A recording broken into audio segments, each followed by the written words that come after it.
नमस्कार साथीहरू, आजको भिडियोमा हामी एउटा महत्त्वपूर्ण औषधि सम्बन्धी जानकारी लिएर आएका छौं जसले तपाईहरुको स्वास्थ्य सुरक्षित र प्रभावकारी बनाउन मद्दत गर्छ। यस भिडियोमा हामी तपाईहरुलाई ट्राइकेन एमपीएस र झोल औषधि ट्राइकेन एमपीएस को बारेमा केही जानकारी दिने छौं। यसले कसरी काम गर्छ, कसरी प्रयोग गर्ने, यसका साइड इफेक्टहरु के छन्, यसका कन्ट्राइन्डिकेसनहरु के छन् भन्ने कुराहरु बुझ्ने छौं।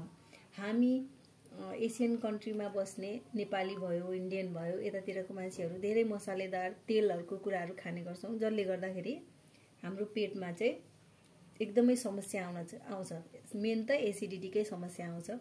त्यसको लागि यो ट्राइकेन एमपीएस चाहिँ सारै उपयोगी हुन्छ है।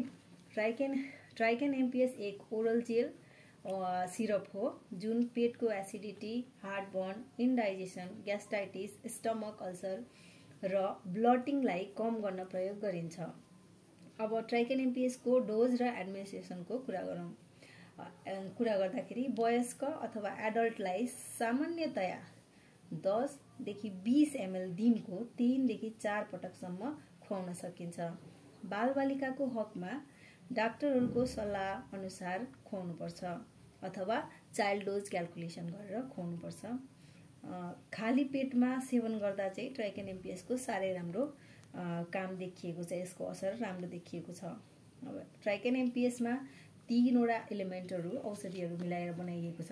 त्यसैले मेकानिजम अफ एक्सनको कुरा गर्दा 3 वटैको छुट्टै हामीले बुझ्नुपर्छ, जसमा अक्सिथाजिन अर्थात लोकल एनेस्थेटिक ले चाहिँ पेटको झिल्लीमा एनेस्थेसिया दिएर दुखाइ कम गर्छ।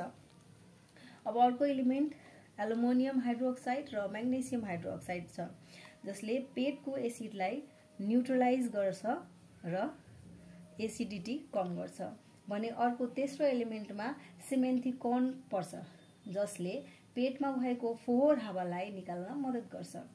अब ट्राइकेन एमपीएस को साइड इफेक्टको कुरा गरौँ, जसमा सामान्य र गम्भीर दुईटामा विभाजन गरेर हामी हेर्न सक्छौं। सामान्यमा नौजिया, भमिटिङ, एब्डोमिनल पेन, कसैलाई कन्स्टिपेसन भने कसैलाई डायरिया पनि गराउन सक्छ।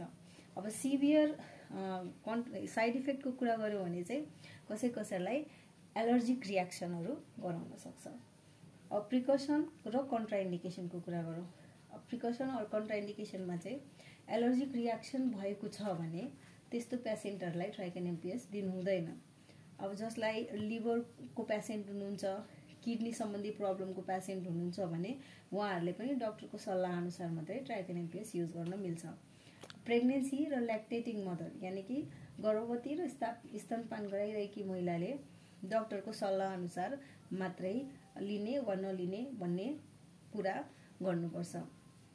ट्राइकेन एमपीएस पेटको समस्या छिटो राहत दिलाउन प्रयोग गरिने औषधि हो। यो भिडियो हेर्नु भएकोमा धन्यवाद। यदि तपाईहरुलाई यो औषधि ट्राइकेन एमपीएस बारेमा केही पनि प्रश्न जिज्ञासा छ भने कमेन्ट बक्समा गएर कमेन्ट गर्नुहोला।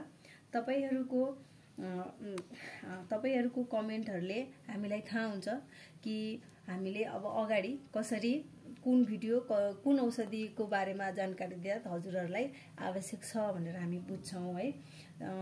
च्यानललाई सब्स्क्राइब पनि गरिदिनु होला, हामीलाई हौसला मिल्नेछ। यसरी नै हस्त, धन्यवाद।